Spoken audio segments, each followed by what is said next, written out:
ગુજરાત પ્રદેશ કોંગ્રેસ દ્વારા જન આક્રોશ યાત્રા રાજ્યભરમાં ફરી રહી છે ત્યારે વલસાડથી નીકળેલી યાત્રા આજે સવારે ભરૂચ શહેરમાં પ્રવેશી station circle doctor Baba Saheb આંબેડકરની પ્રતિમા ખાતે આવી પહોંચી હતી, જ્યાં કોંગ્રેસી આગેવાનો અને કાર્યકરો દ્વારા તેમનું ઉષ્માભર્યું સ્વાગત કર્યું હતું। યાત્રા દરમિયાન ગુજરાત પ્રદેશ કોંગ્રેસ પ્રમુખ અમિત ચાવડા, વિધાનસભા કોંગ્રેસ પક્ષના નેતા તુષાર ચૌધરી, સ્વર્ગીય અહેમદ પટેલની પુત્રી મુમતાઝ પટેલ, જિલ્લા પ્રમુખ રાજેન્દ્રસિંહ રાણા, શહેર પ્રમુખ સલીમ અમદાવાદી, પૂર્વ પ્રમુખ પરિમલસિંહ રાણા, વિપક્ષી નેતા શમશદ અલી સૈયદ, યુવા આગેવાન શેરખાન પઠાણ સહિત રાજ્ય અને કેન્દ્રના અગ્રણીઓ ઉપસ્થિત રહ્યા હતા। સૌપ્રથમ મહાનુભાવોએ ડોક્ટર બાબા સાહેબ આંબેડકરની પ્રતિમાને પુષ્પહાર અર્પણ કરી રેલીનો પ્રારંભ કર્યો હતો। આ પ્રસંગે સંબોધન કરતા અમિત ચાવડાએ ભાજપ સરકાર તથા ભરૂચ ભાજપ પર ભ્રષ્ટાચારના આક્ષેપ કરતા લોકો વિરોધી નીતિઓ મુદ્દે આકરા પ્રહાર કર્યા હતા। રાજ્યમાં જનહિતના પ્રશ્નો ઉકેલવા સરકાર નિષ્ફળ રહી હોવાનો આક્ષેપ કરી તેમણે જન આક્રોશને વધુ મજબૂત બનાવવાનો સંકલ્પ કર્યો હતો। યાત્રા આજે ભરૂચ જિલ્લામાં ભરૂચ શહેરમાં પહોંચી છે અને આપ સૌ જોઈ શકો છો કે એની શરૂઆતમાં આખા ભરૂચ શહેરના તમામ નગરજનો, તમામ વર્ગ વિસ્તારના લોકો આ યાત્રામાં જોડાયા છે।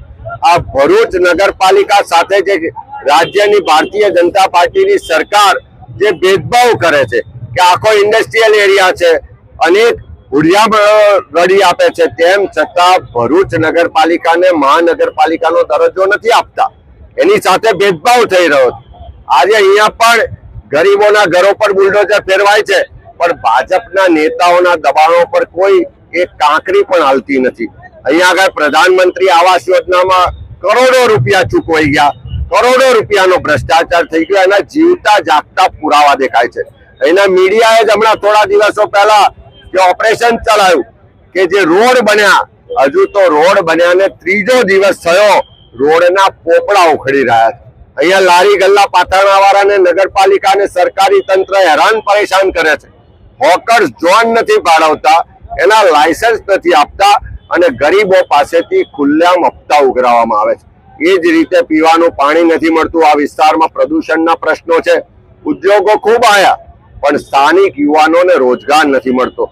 85% સ્થાનિક રોજગાર માટેનો નિયમ સરકારનો છે, તેમ છતાં કંપનીઓ, કારખાનેદારો એમને ગણતા નથી। કામદારોને એના કામના કલાકોના પ્રમાણમાં વેતન નથી મળતું, જે કામદારોના અધિકારો છે એ નથી મળતા। આ બધી જ ફરિયાદો અહીંયા મળી છે।